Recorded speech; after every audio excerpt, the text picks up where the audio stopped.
এই মুহূর্তে দুটো ভোট করার বাস্তবতা সরকারের নাই, দেশের নাই, ভোট একটাই করতে হবে। এই জায়গা থেকে আমার যেটা অনুরোধ থাকবে সরকারের প্রতি এবং রাজনৈতিক দলগুলোর, তারা নির্বাচন প্রথম আমরা ডিসেম্বরে চেয়েছিলাম, সরকার ফেব্রুয়ারিতে বলেছিল। তার অন্যতম রিজন ছিল জুলাই সনদ এবং জুলাইয়ের ঘোষণাপত্র। জুলাই ঘোষণা শেষ, সনদও হয়েছে, এখন এটা বাস্তবায়ন প্রক্রিয়া।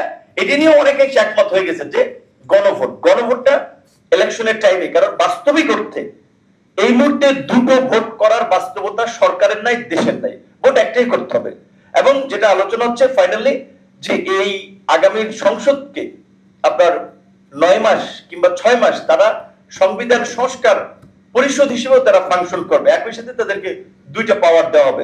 গুড সলিউশন, সেখানে আরো বিস্তৃত ডিবেট করে এই সংস্কারগুলো পাস করতে হবে। কিন্তু এখন আমাদের ইলেকশনে যাওয়া ছাড়া কোনো ওয়ে নাই। সেই ইলেকশন আমি মনে করি জানুয়ারিতে হতে পারে, কারণ ফেব্রুয়ারির প্রথম উইকে যেতে হবে, ওইখানে আমাদের স্ট্রিক করতে হবে। নো, এখন ইলেকশন জানুয়ারিতে করেন, যত ইলেকশন করাতে হবে ইলেকটেড গভর্নমেন্ট আসলে পরিস্থিতি একটু কন্ট্রোল করতে পারবে। ধন্যবাদ।